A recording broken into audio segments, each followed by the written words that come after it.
৬৫,০০০ টাকার জাল নোট সহ এক নাবালক ও এক যুবককে গ্রেপ্তার করল রঘুনাথগঞ্জ থানার পুলিশ। রঘুনাথগঞ্জের এমডিআই কলেজ মোড় জাতীয় সড়ক এলাকা থেকে উদ্ধার করা হয় এই জাল নোটগুলোকে। জাল নোট কারবারের সঙ্গে কে বা কারা জড়িত রয়েছে তার তদন্ত শুরু করে দেখছে রঘুনাথগঞ্জ থানার পুলিশ। মানসিক স্বাস্থ্যের জন্য সবার আগে যে নামটি মনে ভেসে ওঠে, সুস্থ মনের ঠিকানা মনোবীক্ষণ। যোগাযোগ নাম্বার 7477799516। রঘুনাথগঞ্জের এমডিআই কলেজ মোড় জাতীয় সড়ক এলাকা থেকে জাল নোট উদ্ধার। মঙ্গলবার বিকেলে ৬৫,০০০ টাকার জাল নোট সহ এক নাবালক ও এক যুবককে গ্রেপ্তার করল রঘুনাথগঞ্জ থানার পুলিশ। পুলিশ জানিয়েছে ধৃতদের নাম নূর মোহাম্মদ শেখ এবং আতাউর রেজা।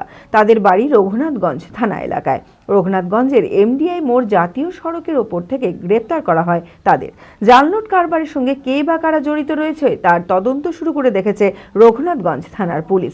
জাল নোটগুলো কোথায় নিয়ে যাওয়া উদ্দেশ্য জমায়েত হয়েছিল ধৃত দুই যুবক তাও খতিয়ে দেখা হচ্ছে পুলিশের পক্ষ থেকে। বুধবারই ধৃতদের জঙ্গিপুর মহকুমা আদালতে পেশ করবে রঘুনাথগঞ্জ থানার পুলিশ।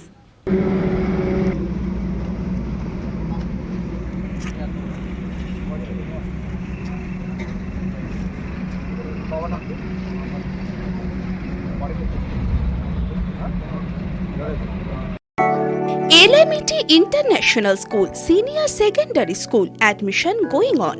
সন্তানদের উজ্জ্বল ভবিষ্যৎ করতে আন্তর্জাতিক মানের সুসজ্জিত পরিকাঠামো নিয়ে এলো LMET International School। থাকছে আধুনিক মানের পড়াশোনা, গান, নাচ, কম্পিউটার, ফিজিক্স ও কেমিস্ট্রির অত্যাধুনিক ল্যাবরেটরি, খেলাধুলার সুবিশাল মাঠ, ক্যান্টিন সহ আরও অনেক কিছু। রয়েছে সুসজ্জিত হোস্টেলে থাকার সুব্যবস্থা। ছাত্রছাত্রীদের যাতায়াতের কোনো চিন্তা নেই, রয়েছে বাস পরিষেবাও। আমাদের ঠিকানা বোরগাছি, বলরামপুর, মুর্শিদাবাদ। ডোমকলেও আমাদের শাখা রয়েছে। ঠিকানা গাবতলা, ভাতশালা, ডোমকল, মুর্শিদাবাদ। অপর শাখা চোয়া, হরিহরপাড়া থানার পাশে।